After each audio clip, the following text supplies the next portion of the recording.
welcome Dr. Devra Davis, the founder and president of the Environmental Health Trust, to our program. Dr. Davis, hello, how are you?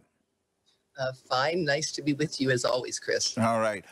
You have devoted your life to looking at some of the environmental causes of cancer and other diseases. And you've told me before that if companies were to divulge what they are, the chemicals that they're working in or the radiation that they're working in, we would know a lot more about these environmental causes of cancer. Is that true? Absolutely. In fact, I call for a Truth and Reconciliation Commission on toxic hazards, and I think now is a good time with the Biden administration to renew that call, because we know that industry has a lot more information than is being made available to us, and we know that most cancers do not come from inheriting the risk from your parents, but from what happens after you're born in your interactions with the environment. All right, let's talk about 5G radiation. This is supposed to be the latest boon to mankind, and it's being heavily advertised for faster downloads of movie speeds and almost everything else. But is there a downside to 5G radiation? Well, let's talk about what 5G radiation is. And before we do that, let me mention something. The telecom industry spends more money lobbying than even big pharma. They spend more money advertising that 5G is going to be great, and the people writing the advertising copy do not know what I'm about to tell you, which is that the 5G system, in order for it to work, is going to have to rely on the old frequencies of 3G and 4G. And by the way, there is no 5G that's going to connect voice, because the 5G signals don't travel that far. And that is why, in order for you to get these 3-second downloads of movies to your wristwatch and your phone and your device, you're going to need to have an antenna every 150 feet in the urban environment. And people will have no control over whether or not an antenna is put right outside their home, according to a new rule that the FCC has just proposed. So what we're dealing with is an experiment where they're really building it and figuring it out as they go along. It's never been tested for its environmental or health or safety impacts. And what 5G is a very fast frequency that goes a very short distance. It's like making a 12-lane road that can go about a quarter of a mile. Well, you mean to say that these towers will be ubiquitous and we will not have any control over our own property rights as to when one is put up? That is exactly correct. Under the OTARD rule that has been proposed by the FCC, they will have the authority to put up the antennas for 5G anywhere with no restriction and with no control by local authorities whatsoever. Now, in Israel and France and Belgium and many countries, it is against the law to put any cell tower on a school ground. That's not the case in the United States. And unfortunately, that is something that people are not aware of and that we have to change. Why are the children in France and Israel protected more from this radiation? Why has the World Health Organization declared that wireless radiation is a cause of human cancer? In 2011, they said it was a probable cause. And in 2018, a group of scientists who have been expert advisors to the World Health Organization said that if they were looking at the data now, that was 7 years later, they would conclude that it was a definite cause of cancer in humans. And right now, there's so much political pressure on this issue that it will be very difficult to get an independent assessment of it. That's why Environmental Health Trust is calling for an independent assessment of the science, because the science that has been assessed at this point has now been captured. So much so that a Harvard University law school report said that the FCC is a captured agency. And if you look at who is the chairman of the FCC over the past 20 years, the chairman has come from and gone back to the telecom communications industry. So there's really no one independently involved in that agency, which is why Harvard referred to this as a captured agency. So the people who govern it are in a revolving door between private industry and the governing agencies? That is correct. And the issues are quite complex technically. So most people say, look, I don't have to understand this. Of course it's safe, because if it weren't safe, we'd know about it. But let me tell you another dirty secret. For more than 20 years, the secondary insurance industry, Swiss Re and Lloyd's of London, have refused to grant any coverage for damages from health or environmental impacts from any form of wireless radiation. So this industry is self-insured. It is the most profitable, one of the most successful industries in the history of the world, and they can afford to do things better. And that's why we're really thrilled. We're working with two industry insiders who just stepped out recently on a project called We Are Not SAM. And they are from Australia. They were marketers working for the telecom industry, and they finally resigned in disgust because they realized that whenever they were asking questions about the safety of these things, the answer was, look, we're not working on safety. We know this is going to be safe. Let's just get it done. And now they've created the We Are Not SAM project. All of that information, of course, can be found on our website, on our Facebook page, et cetera, so that you can get better informed about these things. We think that 5G belongs to the military, to industry, to the medical systems where it will be useful, and it should be wired to and through those systems. But there is no reason why all the neighborhoods and the playgrounds and the soccer fields have to be blanketed with radiation. Right now, the NFL has 5G stadiums so that in case you're at an NFL game and you somehow have the need to broadcast simultaneously to somebody else, you can get a 5G signal. But you cannot get 5G for voice because it does not exist. It has to rely on 4G. I have read that in some schools in California, I believe Richmond, where these towers have been put up there, unexplained clusters of cancer, and the industry is saying it's too early to blame us for this. You know, cancer is a very complicated thing to study, as you know from the work that I did at the University of Pittsburgh Cancer Institute. It usually takes a long time to develop, but not in children. And what we are seeing are unexplained increases of cancer in young children. And we will be working on studying that scientifically for years. But my position is this: we already have thousands of studies in animals showing us that wireless radiation can damage DNA, including from the U.S. National Toxicology Program, the largest study ever done by the U.S. government, designed to see whether or not cell phone radiation at normal levels, not 5G, the lower levels of 3G and 4G, can cause cancer in animals. And those results showed that it could. And then within the government, there was this huge backlash to say, well, even though we study animals to develop drugs and vaccines and understand their effects on the environment, when it comes to wireless radiation, we better not rely on animal data because it's not relevant to us. I think that's an arrogance that is really poorly advised. And we ought to listen to what the animals are trying to tell us, because if we don't, we're experimenting on our children and ourselves.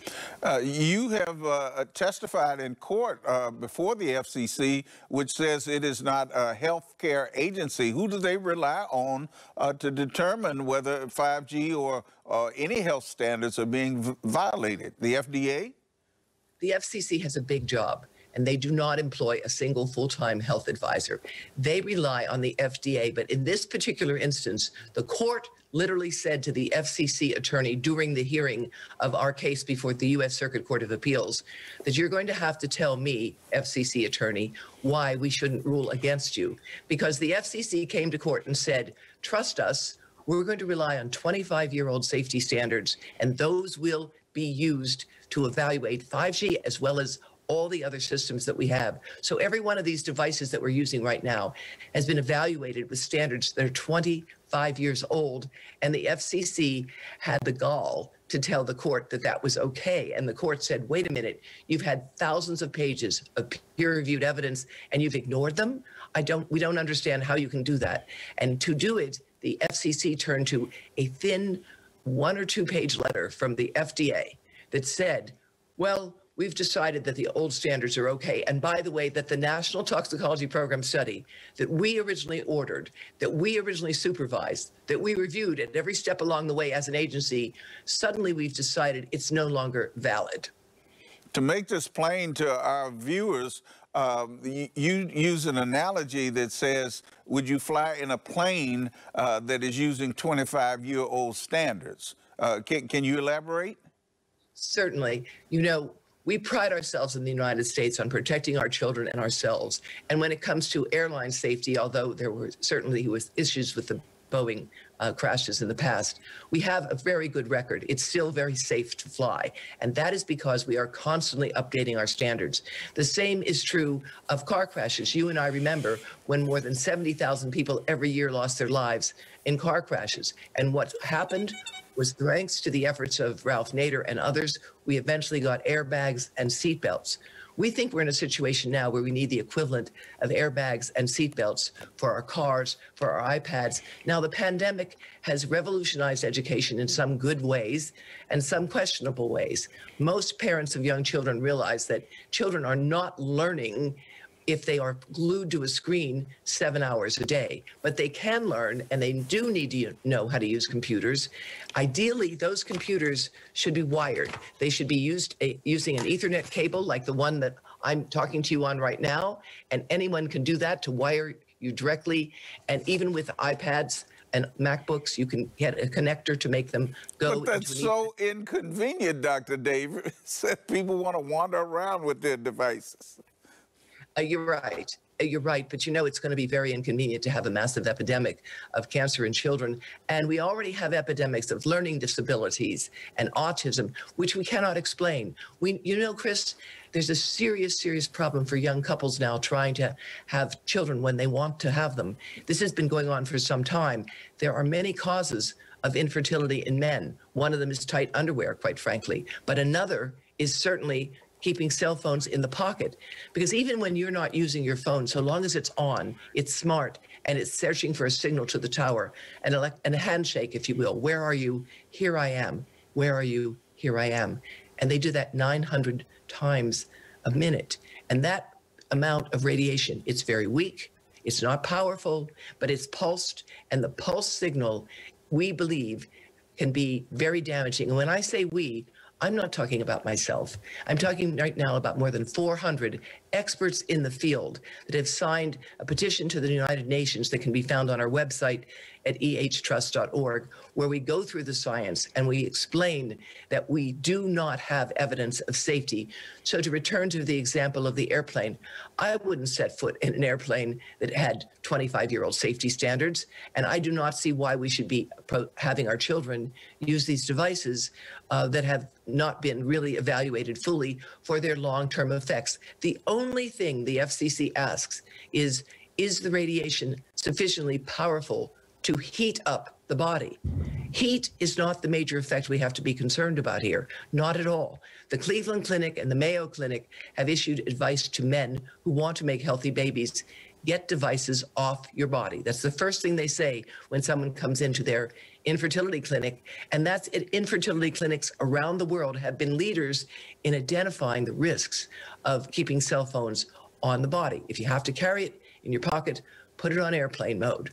And yes, you're right, the cables will be inconvenient, but it's going to be a lot more inconvenient if we deal with increasing numbers of health problems, particularly in our children who are going to be in front of computers for hours a day. Just one example, the iPad is tested about 8 inches away from a big, tall guy. You have little children sitting around with these things on their laps. If you look deep in the instruction manual, buried in the operating directions for any advice, which you can find on our website at ehtrust.org, those operating instructions say, do not keep it on the body. Most people are not aware of that. You were talking about men keeping cell phones away from their bodies, but you've also documented cases with women who might keep a cell phone in a brassiere, and that's not a good idea either, is it? In fact, the manufacturers tell you not to keep the phone close to the body, but nobody knows that. Phones are tested, believe it or not, they're still tested with the equivalent of a holster. Nobody uses a holster, even those of us in our 70s nowadays. And that's how they're tested with this spacer. Every single millimeter away from the body gives you 15% less radiation. So obviously, if you're testing a phone an inch off the body, and some of the tests do this, it's not a realistic test. Again, that's why this group has formed the We Are Not SAM, because SAM is a big empty bowling ball that is supposed to substitute for the complex human brain.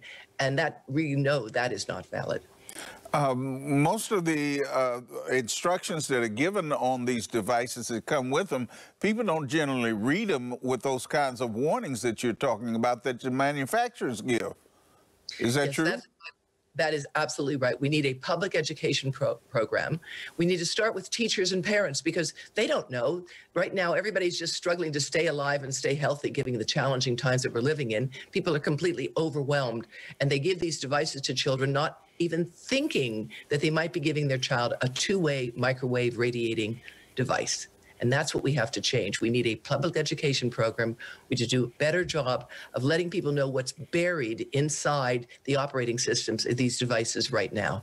Well, what happened with the court case where you testified and excuse me, talked about the FCC using these 25-year-old standards? Has it been adjudicated yet? No, we are waiting. We're waiting patiently for the court's ruling in this case.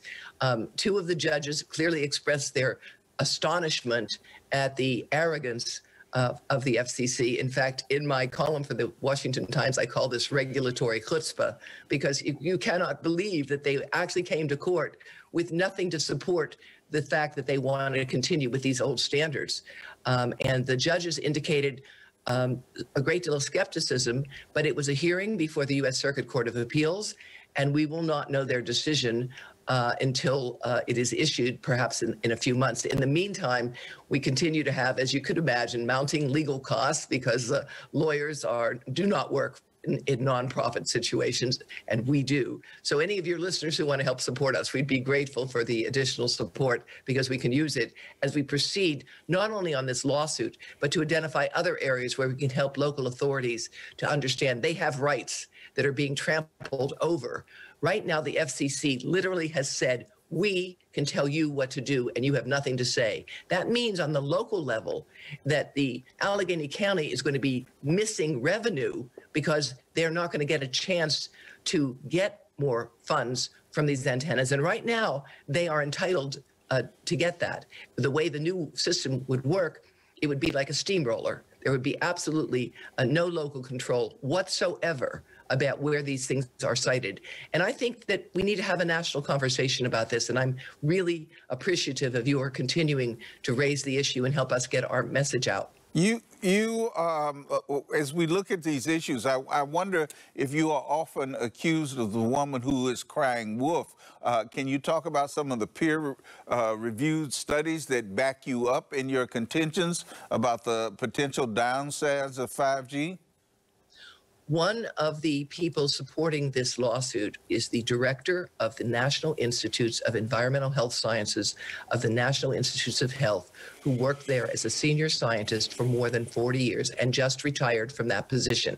Dr. Linda Birnbaum filed an amicus brief, which can be found on our website at ehtrust.org, in which she said that in her professional judgment, the evidence was sufficiently strong to conclude that cell phone and other wireless radiation is a cause of cancer and DNA damage in people. I am not a lone wolf. Fortunately, I might have been perhaps 10 years ago when I first published my book, Disconnect, which is still quite relevant and which you were kind enough to help us discuss way back then. But right now, there are more than 400 other experts in the field, some of them in positions of great power and influence in other countries, who have joined in calling for a change in the approach to cell phone and other wireless radiation. Particularly, we are calling for a moratorium on 5G. And that moratorium is being listened to carefully. There are countries like Switzerland where you could not have 5G right now because their standards are so much more stringent than the United States. India has standards that are 1/10 of the United States for cell towers. India. That's because they have a very developed telecom research capacity. We have cut all our funding by the U.S. government for research in this field. Now that the National Toxicology Program study is done, a small amount of studies are being done. No monitoring is being done of what's happening to the health of our children in the United States with this blanketing of exposure to cell phone radiation. All of the studies that we're relying on now are coming from Europe. And those studies are telling us something. In Sweden, what they found is that children that begin to use cell phones regularly by the time they're in their 20s and 30s have 8 times more brain cancer. Now, that's not a risk that we want to fool around with. Brain cancer is not an easy disease to deal with. And the United States right now, young children and young adults are seeing an increase in a type of brain cancer that has been associated with cell phone radiation. Not all brain cancers are increasing. Please be clear. And industry will tell you there's no increase in brain cancer. They're correct. But there's an increase in the type of brain cancer associated with cell phone radiation. And there's something else. There's an amazing 4-fold increase in rectal cancer in young Americans in the past decade under the age of 40. That's from data published by the Centers for Disease Control, and we have that all on our website. So we don't have explanations for these trends. There could be multiple factors, including the increase of CT scans, even HIV/AIDS, but we don't have a reason. Why is there a 4-fold increase in a cancer that should never happen in young adults? Dr. Davis, we have about 20 seconds left. What is your website where people can go and learn more? ehtrust.org has plenty of information. We'd love to work with people in Pittsburgh who are concerned about this issue, and we really appreciate your taking the time to bring this to the attention of our Pittsburgh family. All right, Dr. Davis, thank you very much for your time. Thank you, Chris.